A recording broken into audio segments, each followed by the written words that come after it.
MSTV 21 বাংলায় সকলকে শুভেচ্ছা জানাচ্ছি। আমি আব্দুল্লাহ মাসুম। আজ একটা খুব গুরুত্বপূর্ণ ভিডিও নিয়ে উপস্থিত হয়েছে তোমাদের সামনে। যদি বলি গুরুত্বপূর্ণ কেন, গুরুত্বপূর্ণ এই কারণেই যে আমাদের শরীরকে সুস্থ রাখা অতীব প্রয়োজন। শরীর যদি সুস্থ না থাকে, শরীর যদি অসুস্থ হয়ে পড়ে, তাহলে আমরা অনেকটা মন্দ সময় পার করি।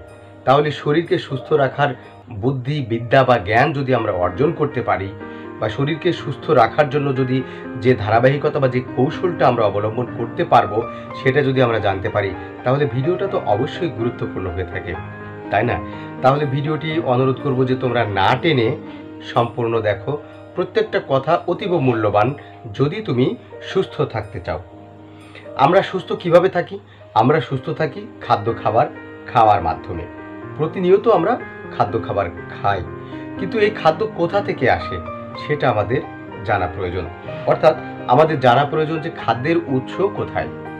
খাদ্যের উৎস হচ্ছে দুটি জায়গা থেকে, একটা হচ্ছে উদ্ভিজ্জ আর একটা হচ্ছে প্রাণীজ। তো উদ্ভিজ্জ কি? যে সমস্ত খাদ্য খাবারগুলো আমরা উদ্ভিদ থেকে পেয়ে থাকি, সেগুলোকে আমরা উদ্ভিজ্জ খাদ্য বলে থাকি। তাহলে উদ্ভিজ্জ খাদ্য আমরা কাকে বলবো, বা কি কি খাবার উদ্ভিজ্জ খাদ্যের মধ্যে পড়ে? উদ্ভিজ্জ খাদ্যের মধ্যে পড়ে শাকসবজি, ফলমূল, শস্যদানা, এই সবগুলোই কিন্তু উদ্ভিজ্জ খাবারের মধ্যে পড়ে। উদ্ভিদ থেকে যেগুলো পাই, মাশরুম, শাক, সবজি, শস্যদানা, ফলমূল, সবকিছু উদ্ভিজ্জ খাবার। এবার প্রাণীজ খাবার কি?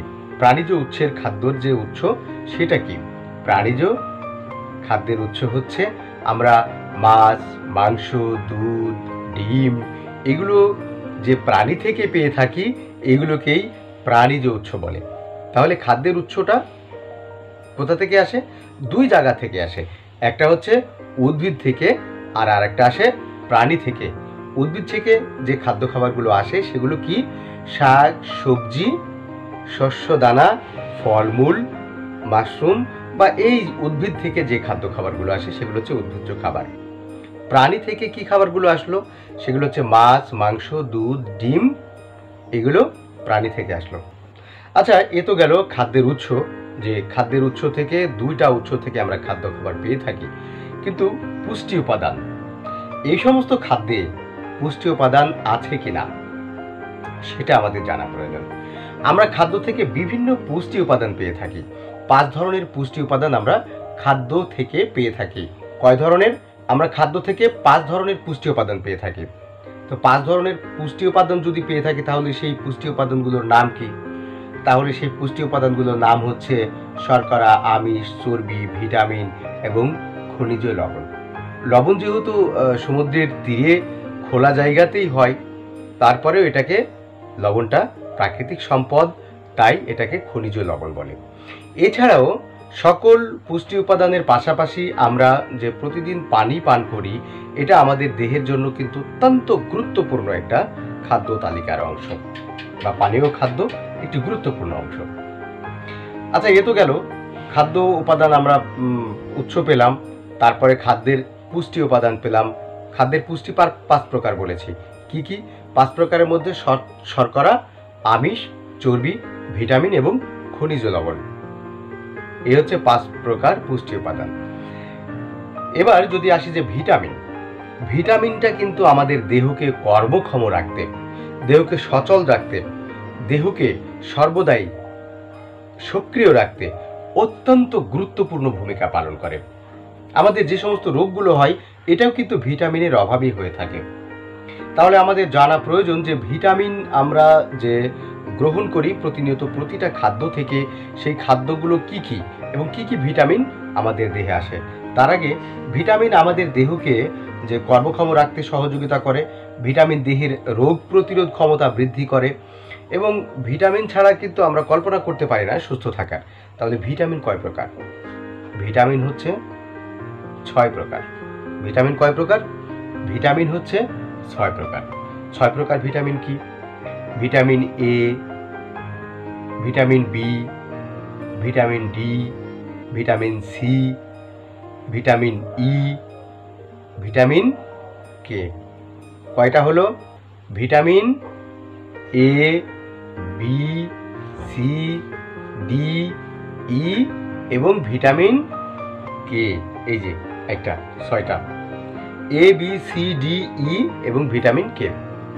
তাহলে এই যে 6 প্রকার ভিটামিন কোথা থেকে আসে? এই 6 প্রকার ভিটামিন আমাদের দেহে কিন্তু দুটো উৎস থেকেই আসে খাদ্যের, মাছ মাংস দুধ ডিম থেকেও আসে, সবুজ শাক সবজি ফল মূল সব কিছু থেকেই কিন্তু এই 6টি ভিটামিন আমরা বা আমাদের দেহ পেয়ে থাকি। এখন আমাদের জানা প্রয়োজন যে এই যে 6 প্রকার ভিটামিন আমাদের দেহে আসে কোথা থেকে আসে এবং কি কি খাদ্য থেকে কোন কোন ভিটামিনটা আসে সেটা কিন্তু আমাদের জানা প্রয়োজন। তো ভিটামিন এ কে যদি আমরা বলি যে ভিটামিন এ 1 নম্বরের, তাহলে এই ভিটামিনটা কোথা থেকে আসে? এই এ ভিটামিনের উৎস কোথায়? আমাদের দেহ কিভাবে এটা পেতে পারে? আমাদের দেহ এটা গাজর পালং শাক মিষ্টি কুমড়া ছোট মাছ দুধ ডিম ডিমের কুসুম এগুলো থেকে ভিটামিন এ পেতে পারে। কোথা থেকে পেতে পারে? গাজর থেকে পালং শাক থেকে মিষ্টি কুমড়া থেকে ছোট মাছ দুধ ডিম ডিমের কুসুম এগুলো থেকে ভিটামিন এ আমাদের দেহ পেতে পারে। তাহলে এই ভিটামিনগুলো আমাদের দেহ পেল, কিন্তু এর কাজটা কি? ভিটামিন এ এর কাজটা কি? ভিটামিন এ এর কাজটা কি হচ্ছে, স্বাভাবিকভাবে আমাদের যে দৃষ্টিশক্তি, অনেকে দেখি যে 40 বছর বয়স হলেই আর চোখে ভালো দেখে না, অনেকে দেখি যে বিভিন্ন কারণে শরীর দুর্বল হয়ে গেছে, তার ত্বকের কার্যক্ষমতা অনেকটা কমে গেছে। তাহলে এই ভিটামিন এ যেটা সেটা কি করে? স্বাভাবিক দৃষ্টি শক্তি বজায় রাখে, সুস্থ শরীরকে সুস্থ রাখে, ত্বক দাঁতের গঠন এবং রোগ প্রতিরোধ ক্ষমতা বৃদ্ধিতে এই ভিটামিন এ ব্যাপক ভূমিকা রাখে। এবার আমাদের জানা প্রয়োজন যে ভিটামিন এর অভাবে আমাদের কি রোগ হতে পারে, কি সমস্যা হতে পারে। যদি শরীরে ভিটামিন এর অভাব বা ঘাটতি থাকে তাহলে কি রোগ হয়? শরীরে যদি ভিটামিন এর ঘাটতি থাকে তাহলে আমাদের রাতকানা রোগ হতে পারে। রাতকানা রোগটা কেমন? যারা দিনে দেখতে পায় কিন্তু রাত্রে দেখতে পায় না। তো অন্ধকারে কি আবার কেউ দেখতে পায়? অন্ধকারে আমরা যে আবছা দেখতে পাই, সে আবছাটাও যারা রাতকানা রোগীর অন্তর্ভুক্ত বা তালিকাভুক্ত তারা কিন্তু এই রাতকানা রোগীরা রাত্রে দেখতে পায় না। এই কারণেই ভিটামিন এর অভাবে প্রথমত এবং প্রধানত রাতকানা রোগ সৃষ্টি হয়। এবার ভিটামিন বি কি? ভিটামিন বি এর কাজ কি এবং কোথা থেকে আসে? ভিটামিন বি কিন্তু আসে শস্য দানা দুগ্ধজাত খাদ্য মাছ কলিজা সবুজ শাকসবজি মটরশুঁটি ইত্যাদি থেকে। ভিটামিন বি কোথা থেকে আসে? ভিটামিন বি আসে শস্য দানা দুগ্ধজাত খাদ্য মাছ কলিজা সবুজ শাকসবজি মটরশুঁটি ইত্যাদি খাদ্য থেকে। ভিটামিন বি এর কাজ হচ্ছে দেহে শক্তি উৎপাদন সহায়তা করে। ভিটামিন বি এর কাজ কি? আমরা যারা প্রতিদিন যে শক্তি অক্ষুণ্ণ রাখি দেহে এবং শক্তিটা আমাদের দেহের এনার্জি হিসেবে কাজ করে, এটা কিন্তু ভিটামিন বি থেকে আমাদের শক্তি যোগায় আমাদের শরীরকে। তো ভিটামিন বি যদি শরীরের ঘাটতি থাকে তাহলে কিভাবে আমরা লক্ষণটা বুঝতে পারবো এবং কি কি রোগ হয়? ভিটামিন বি এর ঘাটতির অভাবে বেরি রোগ হয়, মুখে ও জিহ্বায় যে ঘাগুলো আমরা দেখতে পাই এটা কিন্তু ভিটামিন বি বা বি কমপ্লেক্সের অভাবে হয়। তারপরে হয় অ্যানিমিয়া বা রক্তশূন্যতা কিন্তু ভিটামিন বি এর অভাবে ব্যাপকভাবে অনেক মানুষের হয়ে থাকে, যার কারণে মানুষের মাথা ঘুরে শরীর ঝিমঝিম করে, বিভিন্ন রোগ কিন্তু আমাদের দেহে আসে। এতক্ষণ আমরা জেনেছি ভিটামিন এ এবং ভিটামিন বি সম্পর্কে। এবার আমরা জানবো ভিটামিন সি সম্পর্কে, যে কোন কোন খাদ্য থেকে ভিটামিন সি আমাদের দেহ পেতে পারে। ভিটামিন সি আমাদের দেহ পেতে পারে পেয়ারা আমলকি কমলালেবু বাঁধাকপি এবং ব্রুকলি ফল থেকে। ভিটামিন সি আমাদের দেহ সঞ্চয় করতে পারে।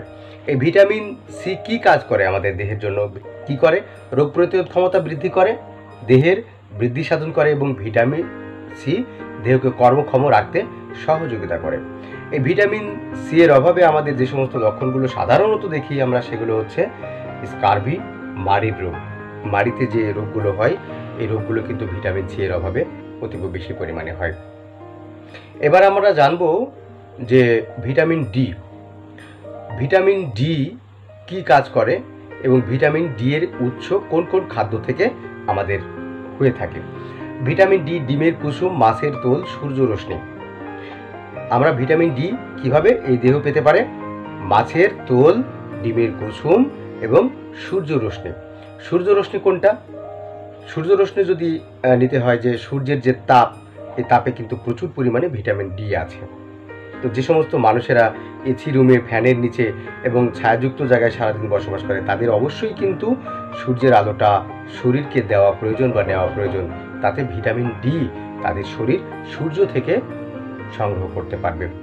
এই ভিটামিন ডি এর কাজটা কি? ভিটামিন ডি এর কাজ হচ্ছে হাড়ের বৃদ্ধি ও গঠনে সহায়তা করে। হাড় কিন্তু ভঙ্গুর হয়ে যায় ভিটামিন ডি এর অভাবে। ভিটামিন ডি যদি কারোর দেহে সক্রিয় থাকে তাহলে কিন্তু তার হাড়ের গঠন, দাঁতের গঠন অত্যন্ত মজবুত থাকে। এবং এই ভিটামিন ডি এর অভাবে যে রোগগুলো হয় সেগুলো হচ্ছে রিকেটস বা হাড় বেঁকে যাওয়া। মানুষের হাড় বেঁকে যাওয়া বা নবজাতক শিশুদের যারা জন্মায় তাদের কিন্তু অনেক সময় রিকেটস বা রিকেটসিয়া রোগ হয়। এই ভিটামিন ডি এর অভাবে কিন্তু এই লক্ষণগুলো দেখা যায়। এবার আমরা জানবো ভিটামিন ই সম্পর্কে। ভিটামিন ই কি, কোথা থেকে পাওয়া যায়? উদ্ভিজ্জ তেল, বাদাম, কলিজা, এগুলো থেকে ভিটামিন ই পাওয়া যায়। ভিটামিন ই কোথা থেকে পাওয়া যায়? উদ্ভিজ্জ তেল, বাদাম এবং মাছের বা প্রাণীর, গরু, মহিষ, ছাগলের কলিজা থেকে। আর এই ভিটামিন ই এর অভাবে রক্তর কোষগুলো ক্ষতিগ্রস্ত হওয়া থেকে রক্ষা করে। রক্ত কোষগুলোকে ক্ষতিগ্রস্ত, ভিটামিন এর অভাবে কিন্তু মাথায় উস্কি খুস্কি হয়, ত্বকের মসৃণতা কমে যায়, চামড়া, আমাদের শরীরের চামড়া উস্কো খুস্কো হয়ে যায়। এগুলো কিন্তু রক্ষা করে কে? Vitamin E. তো কাজেই ভিটামিন ই যেমন আমরা সংগ্রহ করতে পারি কোথা থেকে? উদ্ভিজ্জ তেল, বাদাম, কলিজা থেকে। আর এই ভিটামিন ই যে কাজ করে সেটা হচ্ছে রক্ত কোষগুলোকে, আমাদের দেহে যে রক্ত আছে, রক্ত এই দেহের কোষগুলোকে ক্ষতিগ্রস্ত হওয়া থেকে রক্ষা করে। এবং এটার অভাবজনিত লক্ষণ দেখা যায় কি কি লক্ষণ? যেমন দুর্বল পেশি, মানে মানুষের পেশি শক্তি দুর্বল হয়ে যায়। তারপরে বৃদ্ধির হার কমে যায়, সেটা ত্বকের বৃদ্ধি বা মানুষের বাচ্চাকালীন সময়ে যে বৃদ্ধি, সেটার বৃদ্ধিও হতে পারে। তো কাজেই এই বৃদ্ধির হার কমে এবং ত্বকের তো বিভিন্ন রোগ দেখা যেতেই পারে এই কারণে। অতএব ভিটামিন ই আমাদের এই সমস্ত কাজ করে। ভিটামিন কে 6 নম্বর, এটা কোথা থেকে আসে? পাতা বিশিষ্ট সবুজ শাকসবজি, ঢেঁড়স, সয়াবিন থেকে আমরা কিন্তু ভিটামিন কে পেতে পারি। কোথা থেকে পাই? পাতা বিশিষ্ট সবুজ শাকসবজি এবং ঢেঁড়স বা সয়াবিন থেকে আমরা ভিটামিন কে পেতে পারি। ভিটামিন কে কি উপকার করতে পারে? ভিটামিন কে একটা গুরুত্বপূর্ণ উপকার করতে পারে। কেটে যাওয়া স্থানে রক্ত জমাট বাঁধতে সাহায্য করে। যদি তোমার কোথাও কেটে যায়, সেখানে যদি প্রচুর রক্ত বের হয়, তাহলে ভিটামিন কে ইনজেকশন দিলে সেই জায়গা থেকে রক্ত পড়া বা রক্ত ঝরা বন্ধ হয়। এক কথা, ভিটামিন কে রক্তকে ভাঙতে দেয় না, রক্তকে জমাটবদ্ধ করতে সহযোগিতা করে। তাই কেটে যাওয়া স্থানে রক্ত জমাট বাঁধতে সাহায্য করে ভিটামিন কে। এই ভিটামিন কে যদি দেহে অভাব থাকে তাহলে কি কি রোগ দেখা দিতে পারে? দেখা দিতে পারে যকৃতের রোগ, রক্তে জমাট বাঁধার ক্ষমতা কমে যাওয়া।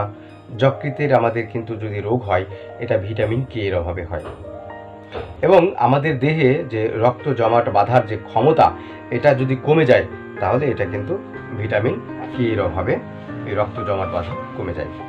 প্রিয় দর্শক, এতক্ষণ যারা সাথে ছিলে তাদেরকে সকলকে আবারও শুভেচ্ছা জানাচ্ছি এবং পরিশেষে বলবো যে আজকের এই খাদ্যের পুষ্টি, খাদ্যের উৎস এবং খাদ্য থেকে ভিটামিন সমৃদ্ধ এবং তাদের কাজ, সে সম্পর্কে আলোচনা করেছি। সামান্য আলোচনায় যদি কারো উপকার হয়ে থাকে তাহলে অবশ্যই আমার এই ভিডিওটি চরিতার্থ সার্থক হবে। আর পরিশেষে বলবো যে তোমরা যারা MSTV 21 বাংলাকে সাবস্ক্রাইব করোনি, সাবস্ক্রাইব করে নেবে, তাহলে আমার নতুন নতুন ভিডিও নোটিফিকেশন পাবে এবং আবারও আমার সাথে দেখা হবে অন্য কোনো বিষয় নিয়ে, অন্য কোনো কথা নিয়ে। সে পর্যন্ত সকলে সুস্থ থাকো, ভালো থাকো।